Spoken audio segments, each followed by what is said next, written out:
Bueno, pues aparentemente parece que sobre Monedero pesan amenazantes acusaciones de acoso sexual y otros actos semejantes.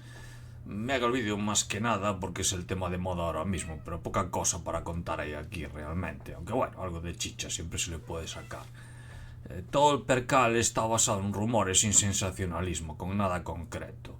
En el caso de Rejón había al menos una denuncia por el medio, aunque en el fondo era un caso muy semejante a este porque la denuncia no se sostenía mucho.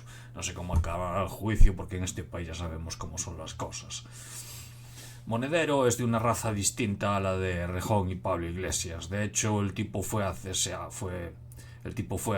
de Hugo Chávez en Venezuela.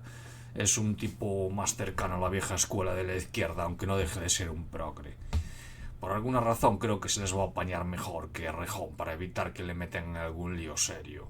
Tiene la ventaja, además, de que la gran denunciadora feminista que es Cristina Fallarás está en su partido. Tener a alguien como Fallarás en tu organización ya implica tener más de la mitad de la guerra ganada. No existe nadie en Sumar y ni siquiera en el PSOE que sea equivalente a Fallarás en su capacidad para hundir a un hombre. Y nombro aquí a Sumar y al PSOE porque en mi opinión son los principales sospechosos de este jaleo, que insisto en que para mí se trata de rumores sin fundamento nada más. Aunque bueno, algo hay detrás, como ya se irá viendo a lo largo del vídeo. Yendo más allá para detectar cuáles han sido los fundamentos de este jaleo, y aquí ya es cuando nos metemos en la chicha, pues primero de nada habría que elevarse hacia arriba, no centrarse solo en el caso de Monedero o Errejón, observar las cosas como ya he dicho desde arriba, a una cierta distancia. Parece bastante común, y es Vox Populi, que en Podemos el folleteo estaba a la orden del día y que se entregaban carguitos a base de braguetazos. Alguno dirá que eso no es cierto, pero es lo que piensa la mayoría de la gente. Claro que decir que es lo que piensa la mayoría de la gente no es una prueba, pero bueno, la verdad es que hay bastantes indicios de eso, no nos engañemos.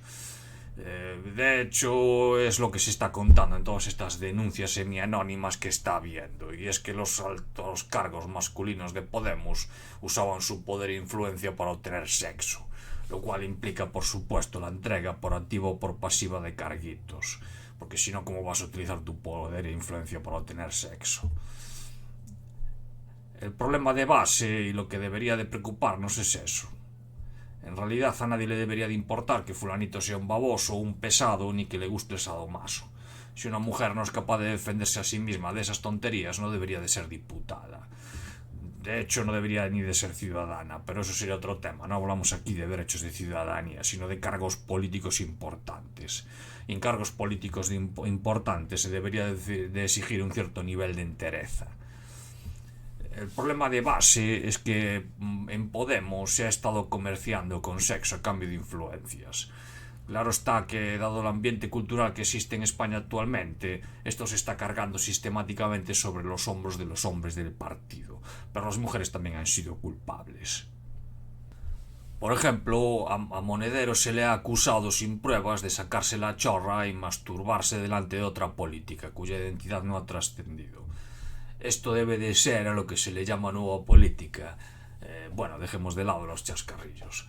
El caso es que los hombres tradicionalmente siempre hemos sido más abiertos a la hora de expresar nuestra sexualidad que las mujeres, así que es parcialmente natural que alguno se saque la chorra en público para celebrar alguna cosa de manera festiva, más allá de que un político no debería de comportarse así. Pero si hablamos de tradiciones, pues tradicionalmente también se ha aceptado socialmente el que las mujeres usen su sexualidad para ascender en el escalafón social.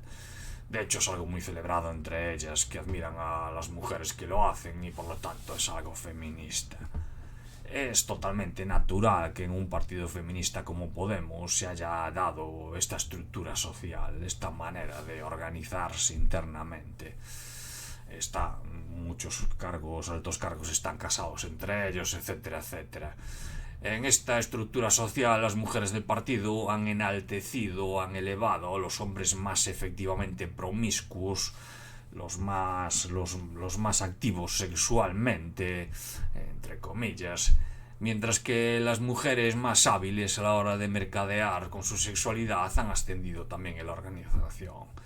En esta economía sexual es donde se ha cocinado el partido que es Podemos hoy en día, que es un partido feminista, obsesionado con la regulación del mercado sexual, etcétera, etcétera, etcétera, etcétera. ¿Qué es lo que ha fallado aquí? ¿Qué es lo que realmente nos debería de preocupar? ¿Cómo evitar esto? Que podría seguir contando o extendiéndome en el asunto, ¿no? ¿Qué es lo que ha fallado aquí? Pues lo principal que ha fallado ha sido el saltarse la democratización del partido que fue propuesta en sus inicios. En sus inicios Podemos surgió, o pretendió surgir, como un partido superdemocrático salido del 15M. Y el 15M era un movimiento democratista radical, basado en asambleas, etcétera, etcétera. En sus inicios Podemos fue así, fue un partido ultrademocrático que intentaba copiar la estructura asamblearia del 15M. Pero todo esto cambió poco a poco a base de maniobras realizadas por su cúpula, que se fueron cargando toda su estructura democrática, hasta finalmente convertirlo en el tinglado de tráfico de influencias que es ahora mismo. Podría seguir con la descripción de este asunto, pero creo que la historia es de sobras conocida por los frikis de la política de este país. Si Podemos hubiera mantenido las estructuras democráticas de sus inicios, no se habría dado el tráfico de influencias por sexo en el partido, no al mismo nivel. Estaríamos en una situación totalmente distinta.